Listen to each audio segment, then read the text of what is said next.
Hello listeners, and welcome to today's Cult News Update. I'm your speaker Casey, host of the Cult Vault podcast, and if you like this content, please consider liking and subscribing to the YouTube channel and head over to patreon.com/the Cult Vault for ad-free and exclusive content.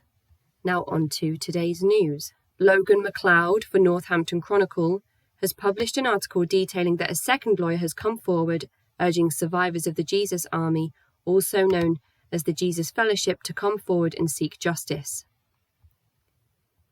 Kathleen Hallisey, Senior Associate in the Abuse Team at Hugh James Solicitors, is asking for people to start a claim as part of a compensation scheme. Victims of the now defunct religious group have allegedly been subjected to emotional, financial, physical and sexual abuse over a number of years, and time is running out for survivors to come forward and claim part of the Jesus Fellowship Community Trust, which could see victims get up to £80,000 in compensation. On March the 8th, 2022, cult leader Larry Ray of the Sarah Lawrence cult was on federal trial for sex trafficking, extortion, conspiracy and a ton of other charges. He was charged on April 6th of this year, according to an article in the New York Times by Colin Moynihan.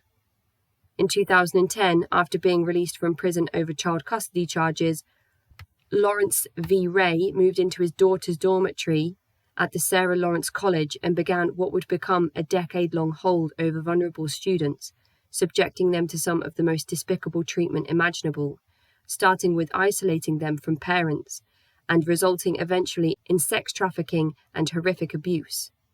According to an article on Lohud.com by Peter D. Kramer, Claudia Drury, a victim of Ray and his co-conspirator Isabella Pollock, went on the stand for 4 days during the trial, giving a gruesome testimony of her time spent under the influence and control of Ray.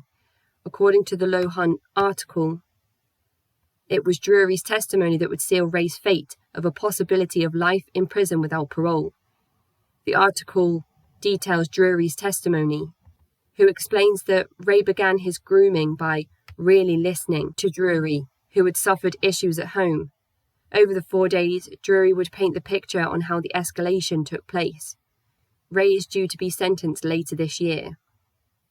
An article on The Telegraph this week calls into question the devotion and following that former President Donald J. Trump has been able to amass.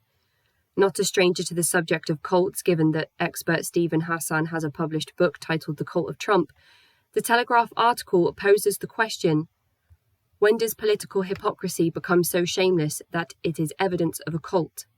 Said another way, how many voters simply tossed out all reason, principles and convictions in their voting for Republican candidates? The article then goes on to list some of the characteristics of Trump's public speeches and appearances, that include bragging about sexually assaulting women, and even details that Trump was recently subjected to an FBI raid after allegedly stealing sealed documents, and that Trump is in bed with the Russians and encouraged the January 6th riots. The article goes on to state the only thing that makes sense is to question whether those people who are voting for Trump-like or Trump-endorsed candidates have joined a cult. Blind allegiance is the stuff of cults, not politics. What do you think about the situation of Trump in the world, his followers and the potential dangers this escalation poses? Let me know in the comments. In another part of the world, talking about world leaders, or controversial world leaders, North Korea has revealed a mural dedicated to leader Kim Jong-un, according to nknews.org. The mosaic mural, depicting Un with a shovel shoveling dirt at a farm alongside other workers, was based on a picture taken on February the 18th during a so-called groundbreaking ceremony where Kim Jong-un joined farmers at the Ryonpho greenhouse farm. According to the article, this is the work of state propagandists who work hard to create such murals and artwork, and that these types of artworks are allegedly the only ones that will be shown to those outside of North Korea, most notably news and media sources.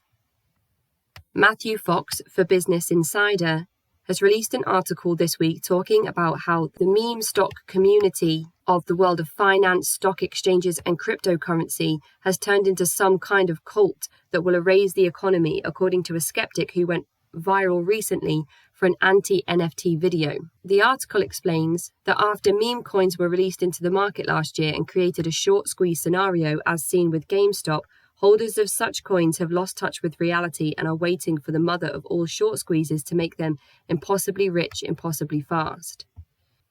Dan Olson, the interviewee for the article, explained how the meme movement within cryptocurrency and stocks isn't as funny as it seems, and claims that underneath it all, back in 2020, the short squeeze opportunity has mutated into a straight-up apocalypse cult trying to trigger the end of the world.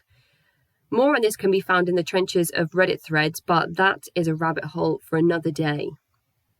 Anna Delvey, subject of the Netflix hit Inventing Anna and convicted serial con artist, has been released from prison but has been banned from social media until the case is fully closed, according to a BuzzFeed article by Anna Betts. Anna Delvey's real name, Anna Sorokin, is the one she is less known by. Anna Delvey is the identity the scammer created when she pretended to be a German heiress. After spending 17 months in a New York jail, she awaits deportation to Germany, but will be in 24/7 confinement under watch until that happens.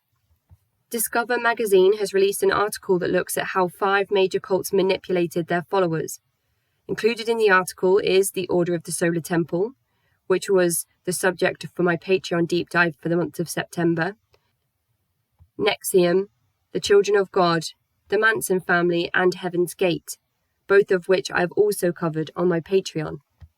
And that is the end of today's news episode. If you like this content, please consider liking and subscribing. I hope to bring you regular news updates when we have them. And head over to my Patreon at patreon.com/The Cult Vault to find ad-free and exclusive content and support the show. I'm your speaker, Casey, host of the Cult Vault podcast.